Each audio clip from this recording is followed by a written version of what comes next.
21st Century Entrepreneurship with Martin Piskarik. Travel, learning, photography, and architecture, of course. You did your research. Wow. I did. A lot of things going on in your life.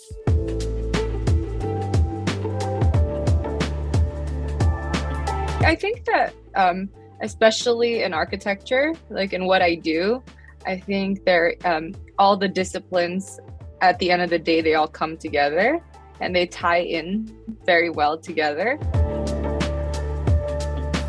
There's a part to being an entrepreneur that also involves taking care of yourself.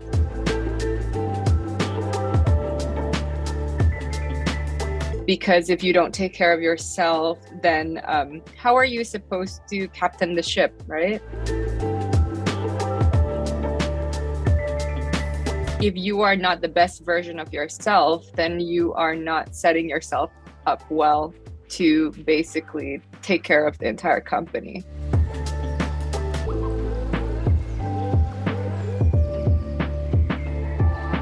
And it's being a leader, basically. And I think people tend to forget that, like they work and they work and they work all the time, but then they think that like every other need is more important than theirs. But ultimately, it's just that's just a plan to fail, in my opinion, because if you are not equipped to lead, that is when I think your company will suffer the most. Like, I feel like as an entrepreneur, like I think that you are ultimately, more than anything, you're a captain of a ship.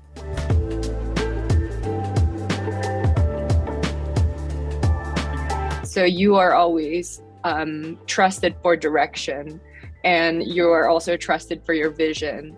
And so the moment you lose sight of that is the moment everybody else is lost. The ship is not able to move without you.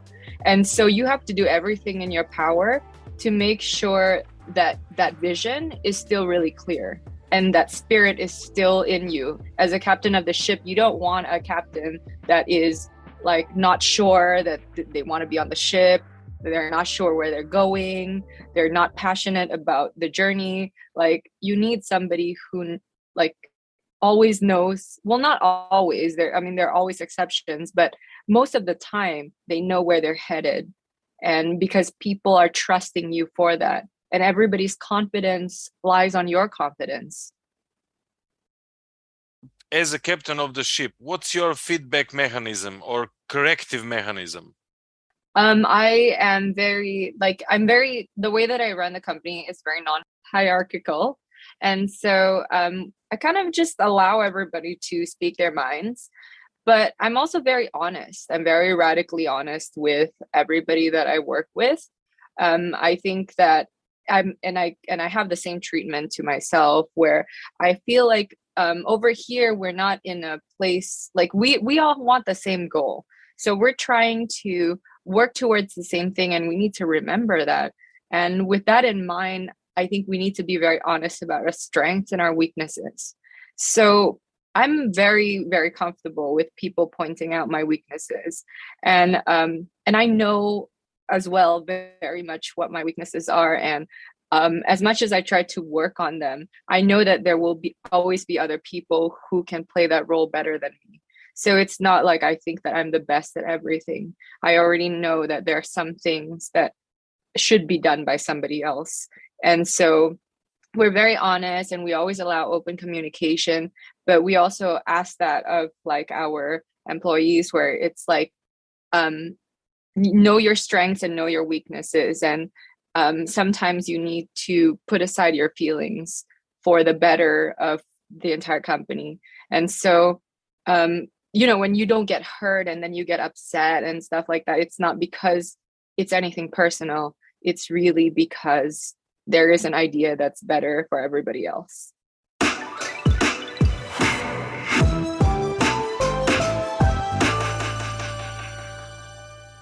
Can you jump into a concrete situation where you had maybe some misunderstanding and how you solve it?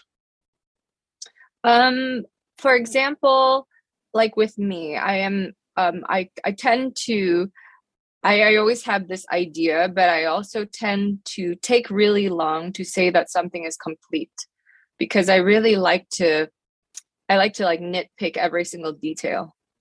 So during the stages where we're trying to complete a project, I can't come in and I can't criticize every single thing.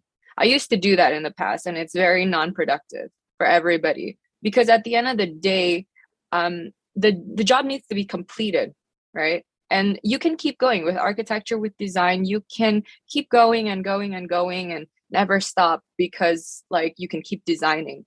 But at a certain point, you have to really say, okay, it's done, it's complete, the design is complete. And so there are times when maybe I would like demoralize everybody because like I would like we are already towards the end of the deadline and I would come in and I would criticize every single thing. I would say it's still not right, it's still not perfect.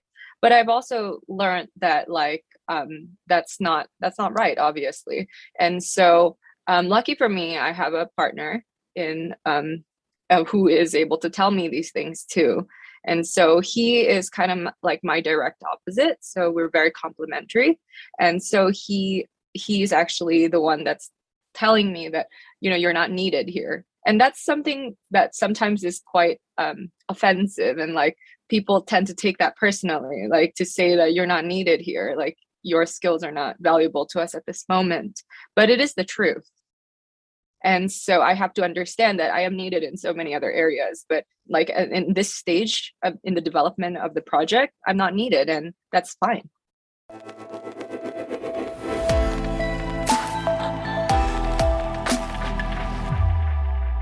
You have one very interesting expression, thoughtful design.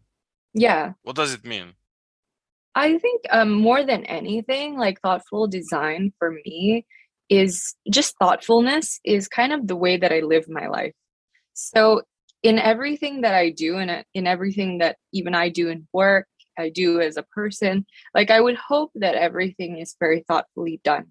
Like to me, thoughtful design means that you are intentional, you're purposeful about your design. And so you actually leave the space better than what it was before. You added into it. And you are not like you're really like not doing something for any other purpose than the job itself, than to do it, like what you actually believe that you're bringing to the table. Does that make sense? Absolutely.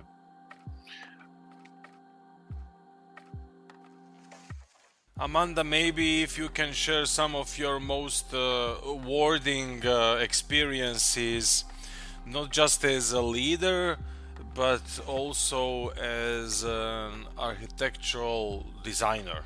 Yeah, so we worked on this house, and it's a mid-century modern house. And so we basically developed the house. We designed and we built and we sold the house.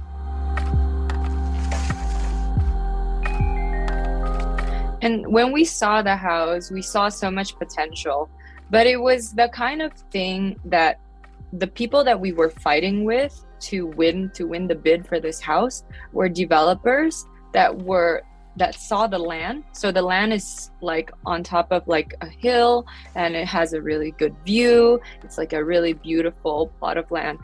But the house itself is already not taken care of, right? Somebody neglected it. But we kind of saw it for what it was and what it can be. And so like we fought with these developers who were putting down prices that were, to them, basically, they just wanted to make money. So they would have torn down this house. They would have torn it down, they would have built a new thing, and they would have sold it for a lot of money.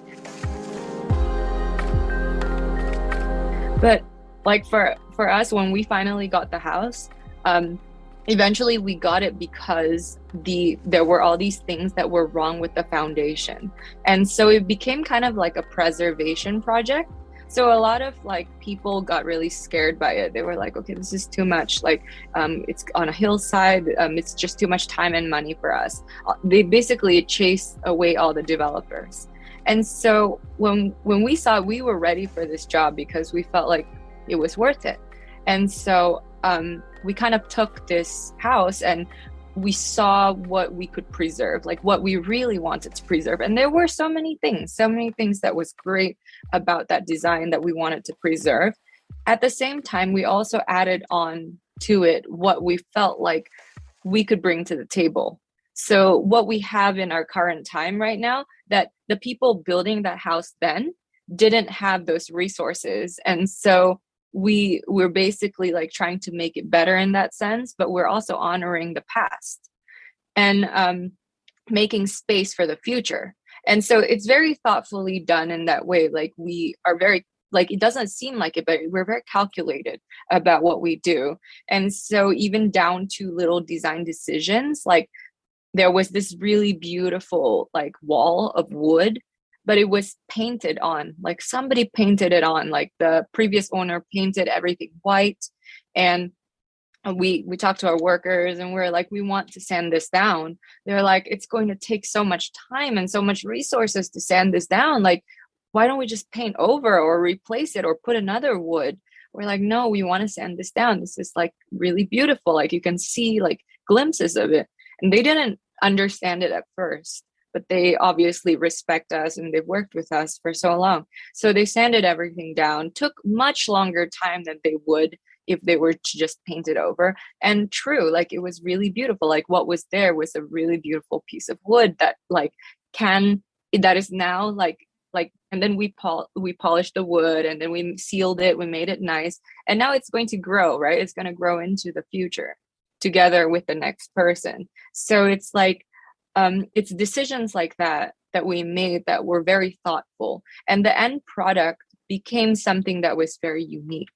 Because think about it, like if you just had an empty space, it would just, let's say I tore down this house, it would just be your ideas, right? Like whatever it is, like your ideas and et cetera, et cetera. But if you have like a mixture of so many different ideas, that's so special. That's so unique. You get such a unique identity building upon each other's ideas like that.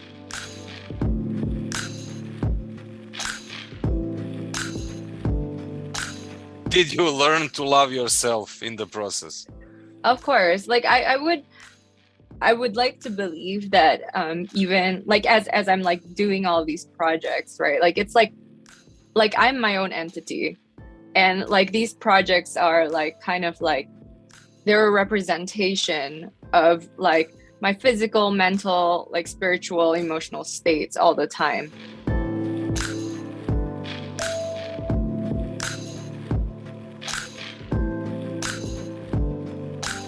Like I bring that to the table all the time. And so, of course, like to begin with, I need to be in like a good state. I can't like in like a proper state, working state.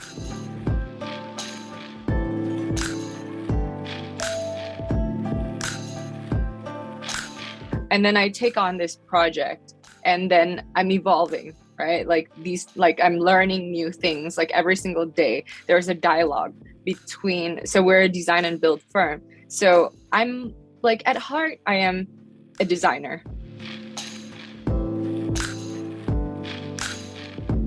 Right, at heart, like I'm more an idealist than I'm a pragmatist.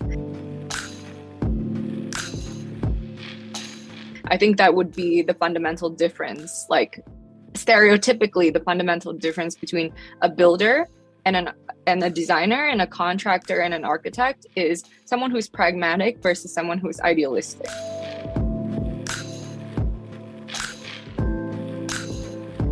And so at heart, I am very idealistic, but then I also have built a lot of things. I know I have appreciated the ins and outs of construction to be able to want to find a happy medium between that.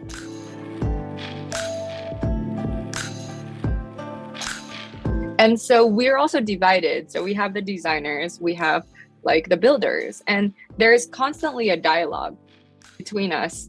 And so even as we're working on this project, there is this dialogue of like, the architects want to preserve this. We want to make this design decision. The builders are like, that's going to take us a whole week. Like, really? Like, just to do that? Like, that's a lot of time. We're like, yeah. And like, it's like back and forth, back and forth. Sometimes they win, sometimes we win. And so it's like constantly there's like that learning experience. And every project that we take on, we're just learning and learning and learning. And like, I'm gaining more and more skills. Like I'm learning all these new things, maybe, and it's a constant like shifting, right? Maybe it's like sometimes I'm 55% idealistic, I'm 45% pragmatist, and then I'm switching. And yeah, so it's like, yeah, there's always like that bouncing back and forth. So there is that emotional takeaway. At the end of the day, the result was like, again, like a really unique product. Like if you go around LA, like in that area, like you would not find a house like that because everybody's so profit driven. Everyone is all about efficiency and trying to do this for the sake of money or like other things. But for us, it was really like, we just wanted to put out a good product. And like we really wanted to preserve this, and we really wanted to see what we can bring to that. It was a challenge. I love challenges. I love challenges. So maybe that's where we should have started, like the fact that it feels like a challenge to me. What drives your studio's exploration of identity and design? I guess it's more about like thoughtful design, right? What really we want to achieve within our space is that we want to achieve a space that is not just built to last, but built to evolve. And it sounds really abstract, but what that actually means is that we are projecting growth. So we basically want to create something that's it's not just like, okay, this is it, this is for you, and like we're done, but we're thinking about your future. How are you going to grow with it? And that's really important to us. Like I've heard of so many stories of like designers just doing what they're amazing designers, amazing. And like, they just want to do what they want to do. They don't care about their clients. They're like, this is my vision. I see it this way. The clients are like, I'm not comfortable. I don't see it that way. But then they're like insistent. They're like, no, it has to be like that. This is like, I'm your designer. It should be like that. But that's not how we work. Like, it really isn't. Like, I would not be happy as a designer like that. Like, I want them to feel a connection to the space. And if they feel a connection to the space and we're designing for that future, then will they be able to grow with that space? It's like they're a part of the space as much as we are. Everything is so beautiful.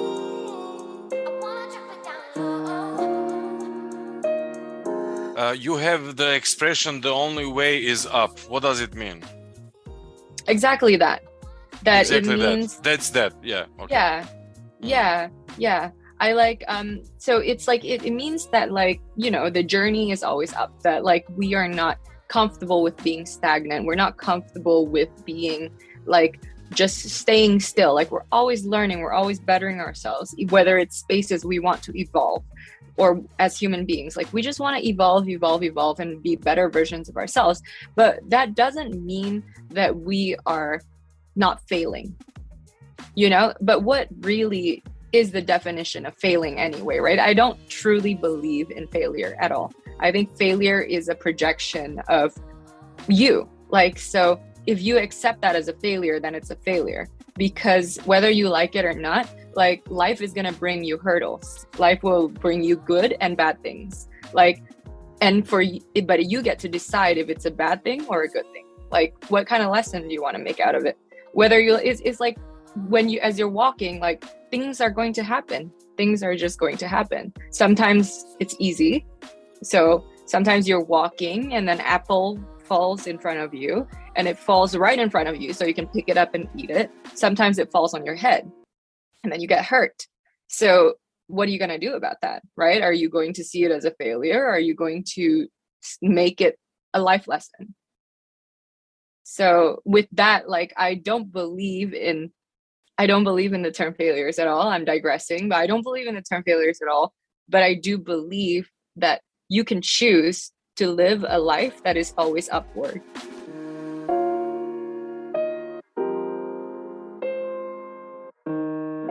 Is that the key or the most important thing that sets your studio apart from other architecture and design firms, or are there any other things?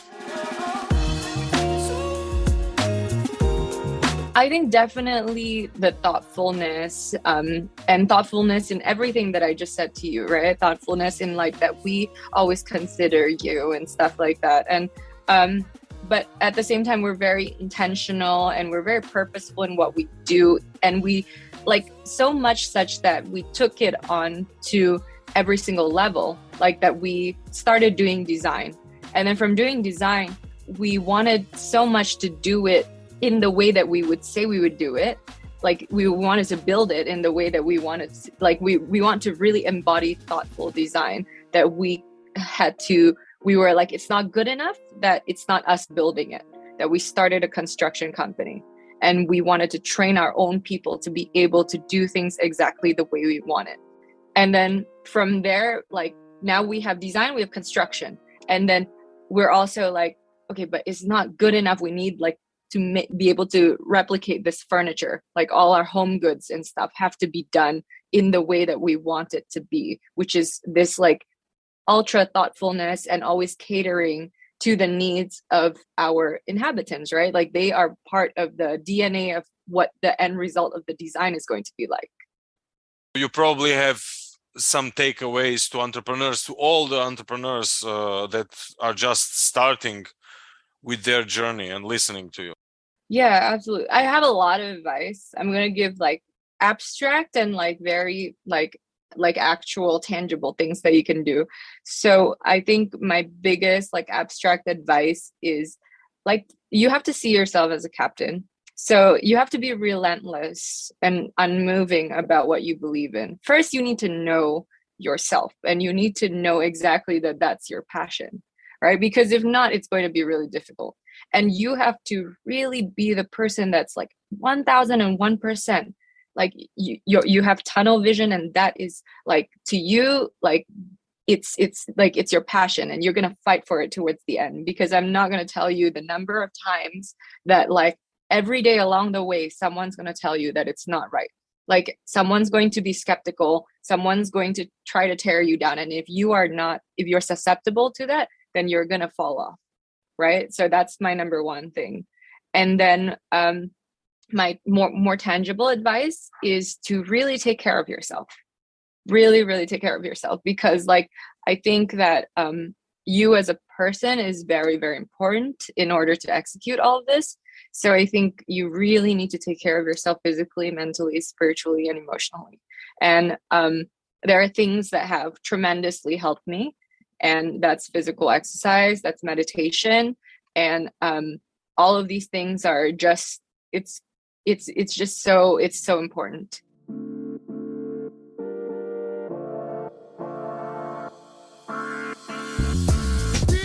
What projects are you working on that we can look forward to? Right now, we're starting our home goods line. And it actually is a very cute story. So it started because so with our design team, what I like to do with them is that I like to like do activities outside of architecture together. And so what we used to do was this thing called family dinner. And so on Fridays, we would just cook together. We cook together in our office. Everybody will have different roles. So someone will be cutting vegetables. Someone will be like, everyone will have different roles. And then we'll enjoy a meal together. We'll just cook and we enjoy a meal together. And we will invite friends. We'll invite a lot of other people. We'll just have fun on Friday. So Friday, we finish work about 5 p.m. We go grocery shopping. We just buy stuff together. And so these are little things that I like to do with them. So one day I decided to like sign us up, all of us, for a ceramic studio membership. And so there was a ceramic studio close by from our office. And I said, you know what, I'm going to sign us up. And we now have a membership. We can go in and out anytime. We can take classes anytime. So my team, being like the incredible designers that they are, and like how much they really love learning, they just started going for, like, after work every day, they would just go and they just started making things, and they started getting really, really good at it. And then so I work at this this long table in my office. And so I was sitting down, and I that's my workspace. It's like a kitchen counter. It's very big, it's very long. And so I always just sit there and I work. And one day, my entire table was all ceramics everywhere, just ceramics, because they would keep making these things and they just put them everywhere. And I was so angry, right? I was so frustrated. I was like, oh, there's just so much. I can't work. Like, I can see ceramics everywhere. And so I went on my Instagram and I started posting, and I was like, can somebody collect this from me? Like, I don't want this. Like, they just keep making stuff. And then people were so interested. They're like, these are so beautiful. Like, can we buy it? And I was like, okay, yeah, sure. And I thought it was a fun thing for them, right? I was like, okay, I'm going to start an account for the office, and I'll just see how much we can get. And maybe we can buy a pizza or something. We could buy something. And so I started selling these ceramics. And then they saw that as a challenge too. So they started making, and got better, better, better. And then our clients started to come and ask, like, oh, can you make for me? Like, you're always buying like, you're always buying like furniture for us, like ceramics and stuff. Why can't you just make it? We're like, oh yeah, actually we can. You're right. And so we just started making and selling. And then we started like getting all these, like, we were so lucky. For some reason, we got like these big brands that like asked to work together. And then one, like, just like fast forward, not even a year later, and like, so we're basically starting our own line, and that's like where I'm in the middle of right now. And we're trying to launch our own line. And so it's like being in a startup all over again. I feel like I'm starting my company all over again, where I'm like working on the branding, the marketing, and I'm trying to bring in all these people. And yeah, but it's very exciting, and I'm very happy, and I really like how it organically started from all of them, and they all have a piece in this, so it's like, it's just like a really, hopefully, very beautiful story. For anybody listening who wants to know more about our work, you can follow us on Instagram at OWIU Design, Instagram.com. And if you want to follow me, it's Amanda GNWN. 21st Century Entrepreneurship with Martin Piskarik.